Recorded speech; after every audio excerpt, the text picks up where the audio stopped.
You've had that moment. You're dreaming, but suddenly, you know it. You're aware inside the dream. You look at your hands. You feel your breath. You say, "Wait, I'm dreaming." And just like that, reality bends.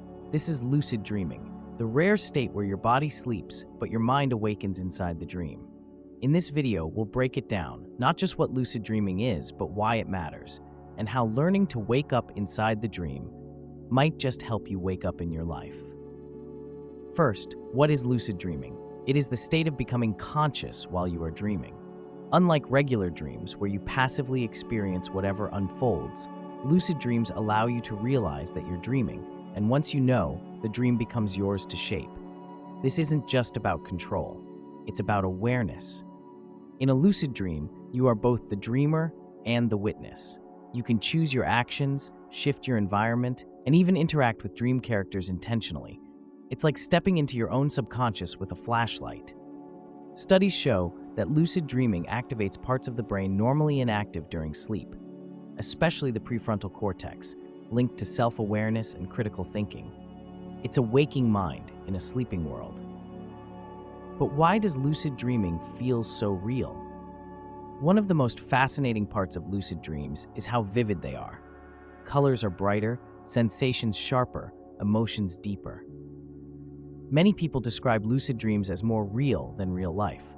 That's because your brain, during dreams, doesn't distinguish between imagined and physical experience.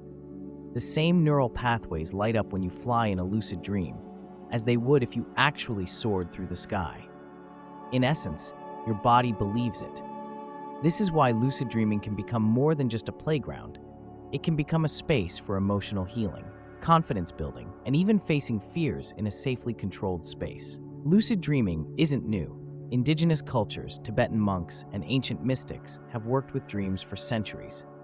In Tibetan dream yoga, lucid dreaming is a spiritual practice used to dissolve illusion and attain enlightenment. To these traditions, dreams aren't just mental flickers, they're training grounds, mirrors, portals. What you do in the dream world, they believe, directly impacts your evolution in waking life. From a spiritual perspective, lucid dreaming is not escape, it's initiation. It's learning how to remain awake in all dimensions of consciousness. When you're lucid, you're not just creating a dream, you're meeting your subconscious in real time.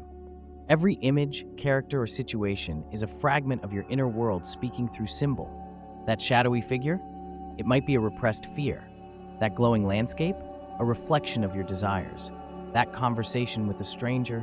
A dialogue with a part of yourself you haven't yet acknowledged. In lucid dreams, self-discovery accelerates because there's no filter, no ego defending or denying. It's all you, laid bare. And that's where real healing begins. Lucid dreams typically occur during REM sleep, the deepest phase of dreaming. What makes lucidity possible is a moment of awareness slipping into that state. A recognition like, wait, this is a dream. This can happen spontaneously, but you can train yourself to notice these cues. Common dream signs include digital clocks behaving strangely, lights not working, or flying and floating sensations.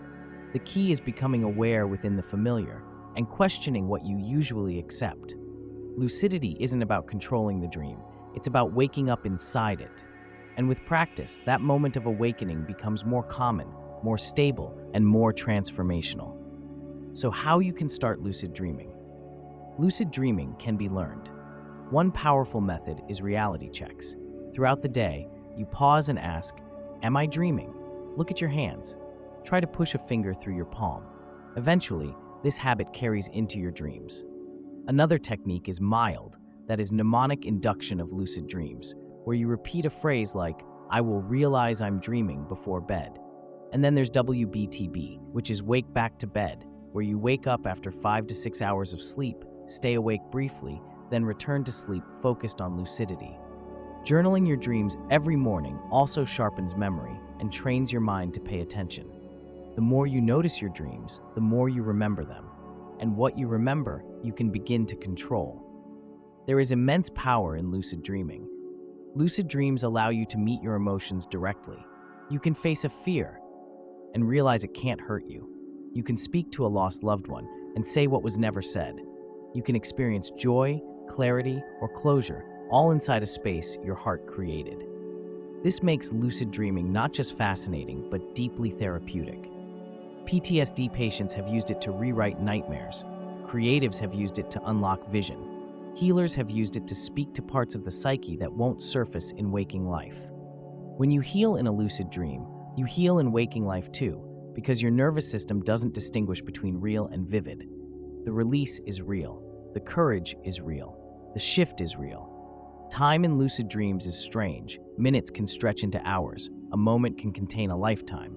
That's because your dreaming mind doesn't follow the clock. It follows attention, emotion, and meaning. This timelessness is part of what makes lucid dreaming so mystical. It reveals that time is flexible, not fixed. And that awareness, not the clock, is what gives an experience depth. When you realize this, you stop rushing through life. You start paying attention to the moment. Because in dreams and in waking, the quality of presence is what changes everything.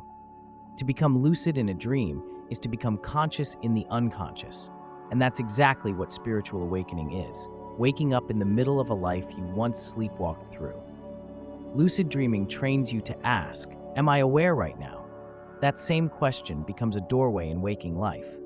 You start noticing patterns, seeing through illusions, making choices with presence, not programming. Lucid dreaming, then, is a rehearsal for awakening, a way to practice consciousness in all states. Because when you can stay awake in a dream, you learn how to stay awake in your life. Lucid dreams are not fantasies, they're feedback. They show you your fears, your desires, your potential. And when you respond with courage, curiosity, or love, something in you evolves. So the next time you realize you're dreaming, don't just fly. Ask the dream, what do I need to know? Wait for the answer. Let it unfold. And when you wake up, bring it with you. Because dreaming isn't escape, it's exploration. And what you learn in the dream can change how you live. Thank you for listening. And until next time, sleep with intention, wake with wonder, and stay lucid.